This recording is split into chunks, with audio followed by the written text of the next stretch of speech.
Glória a Deus, aleluia, venho saudar a cada irmão, a cada irmã nesse dia com a maravilhosa paz de nosso Senhor Jesus. Deus venha abençoar o teu lar, Deus venha falar do teu coração mais uma vez, né, através da mensagem do Senhor, amém? Falemos o último texto, né, 2 Coríntios capítulo 12, que os dons espirituais é ótimo, são perfeitos, é preciso ter na igreja, mas os frutos são melhores, né?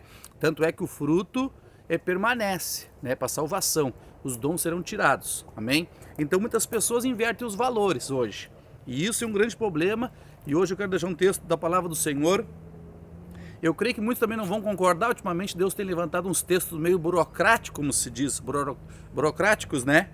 Mas a palavra de Deus, ela não deixa dúvida, ela é uma para todos, amém? Então aqui eu vou uma palavra que eu quero explicar para os irmãos hoje, né?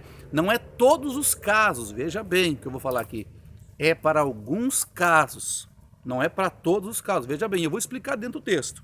O texto que eu quero deixar para os irmãos hoje está em 1 Coríntios capítulo 7, versículo 5. E aí eu vou explicar do que eu quero falar. E esse texto aqui já dá um grande resumo, que diz assim, ó: não vos prive um do outro, salvo talvez por mútuo sem consentimento, por algum tempo, para não vos dedicares à oração, e novamente vos ajunteis, para que Satanás não vos tente por causa da incontinência, né? Incontinência quer dizer lascívia, desejo, né, sexual, sensualidade. Isso que é a palavra incontinência. E eu falei da soberba, né? Do altivez, né? Que o dom ele pode trazer uma soberba, né? Isso aconteceu ali em 2 Coríntios capítulo 12. E também, se você quiser ter outra dúvida, lá em Gideão, né? Livro de Gideão, Juízes, né? Gideão, livro de Juízes, perdão. Gideão estava se exaltando e se exaltou das palavras de Deus, e ele fez o povo errar. Juízes capítulo 6, 7 e 8. Toda a história se resume, se não me engano, nesses 3 capítulos, né? Deus mandou eles lutar com pouca gente, porque senão vocês vão dizer assim, nossa mão nos deu a vitória, e se exaltar. Então nós temos que manter a nossa vida humilde pela palavra do Senhor. O próprio Senhor Jesus disse isso, né? Mateus 11, 27, 28 e 29. Aprendei de mim que sou manso e humilde. E esse texto aqui fala do casal, né? Que o casal ele pode, né, não ter uma relação, né, íntima quando ele se separar para oração. Ou seja, um casal ele não pode andar longe um do outro depois de ser casado por muito tempo, né? Por muito tempo. Aleluia. O que eu quero dizer hoje é o seguinte. Eu vou falar aqui da minha cidade. O que acontece hoje aqui hoje eu quero falar de unção sobre o chamado de muitas pessoas. Hoje é normal aqui, virou moda, né? E se virou moda é fora da palavra. É moda o pastor ungir a esposa missionária. Aleluia. É isso que eu quero falar hoje. E você vai entender pela circunstância. Veja bem, o texto diz que eu não posso me afastar muito tempo da minha esposa, né? Por que tem caso e tem caso? Porque tem igrejas grandes que tem 10 pastores. Você está entendendo? Aí, Deus diz assim, ó, a tua esposa vai ser missionária. Amém. A esposa vai na missão, o marido vai junto e o outro pastor, os outros 9 pastores cuidam da igreja, né? Mas vamos supor o meu ministério aqui, que só eu estou liderando por enquanto, por ser um ministério pequeno, né? Como é que Deus vai mandar eu ungir minha esposa missionária? Aí Deus manda, Ligiane, tu tem uma missão lá na Argentina, tá? E aí, como é que eu fico eu?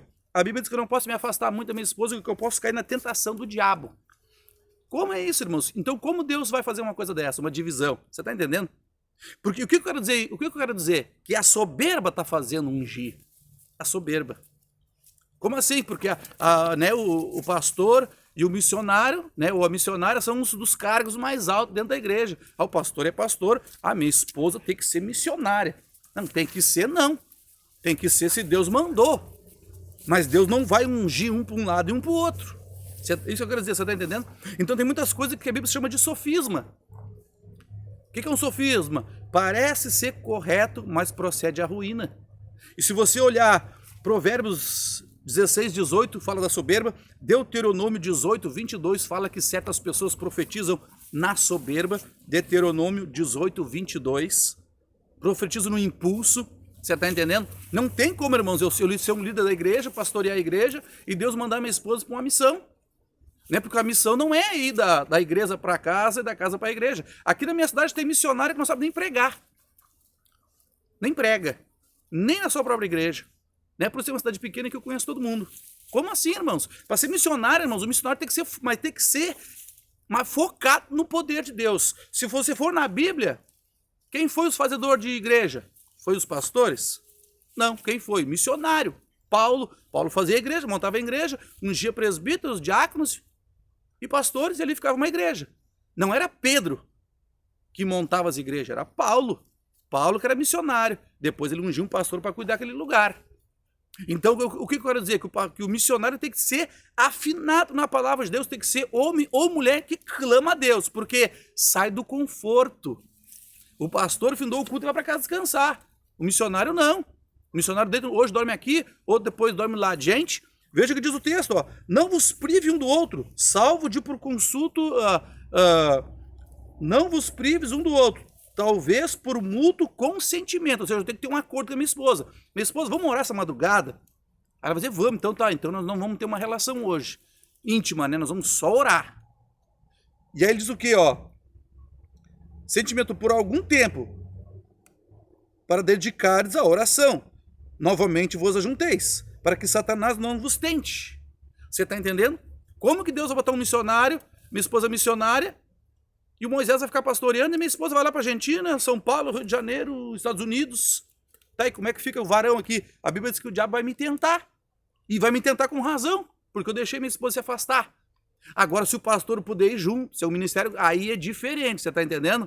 Você está me entendendo? E a missionária que se ungir tem que ser pessoa que prega. Nós temos uma menina aqui que se converteu com nós, aqui lá do Ceará. Ela tem o chamado para missionária. Eu já fui derramando logo o azeite em cima dela, digo aqui, não, irmã, tu tem o chamado. Te prepara, te afina na palavra, para que você não caia depois. Então muitas profecias vêm na soberba. Ah, missionária tem que fazer missão, irmãos. Veja o que diz Provérbios 16, 18, ó.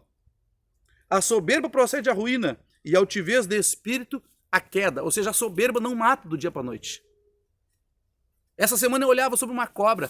Existe uma cobra, agora eu não marquei o nome dela. Ela lança o veneno nos olhos da pessoa, ou do animal que ela quer morder. Né? Depois que a pessoa, o bicho que pega o veneno, até na pessoa, no caso, se for o caso, não vai enxergar, ela dá um tempinho e vem e pica. Então a soberba é o veneno nos olhos. Daqui a pouco vem a mordida. Procede a queda, ou seja, não cai na hora, mas hoje ou mais amanhã vai cair. Então o casal tem que andar junto. Se a minha esposa é missionária, né, eu vou ter que ter uma liberdade de ir com ela. Senão não vai dar certo, irmãos. A palavra diz que não dá. A palavra está dizendo. E hoje aqui, na minha cidade, tem vários missionários que vão da casa para o culto, do culto para casa e deu. Isso não é missionário, irmãos. Duas circunstâncias. Ou não é missionário, ou não está executando o chamado. Se Deus te ungiu, mandou ir, vá. Vá. Porque essa é a ordem, né? Você está entendendo? Isso procede à ruína. Isso é altivez do espírito, é soberba. Muitos é na soberba. Veja bem, não todos, mas muitos é. Tem que combinar, irmãos. Vamos supor o casal. Deus não vai fazer um casal ficar junto e botar no coração de um ser missionário e o pastor vai ficar na igreja. Não vai dar certo, irmãos. A esposa tem que gostar da situação e eu também, nós temos que ir num acordo. Porque a Bíblia diz que eu não posso me afastar de minha esposa. Você está entendendo? Repare Paulo. Paulo era casado, tinha filhos, netos. Não tinha mulher nenhuma. Isso é dom de Deus, ou seja, ele não dependia de nada. Um baita missionário, não se pegava em nada, não se pegava em casa, não tinha família. Né? Eu não estou dizendo que o missionário não pode ter família, eu estou dizendo que ele foi capacitado para aquilo ali. Que Deus abençoe o teu lar da vida, que você possa ter entendido a palavra. Né? Fique atento, receba, né, se é de Deus. Toda profecia que vem a favor de ti, né, vai ter que ter base bíblica. Por exemplo, essa que eu li, tem que encaixar com essa aqui, senão não dá. Que Deus abençoe a tua vida em nome de Jesus. Paz seja convosco.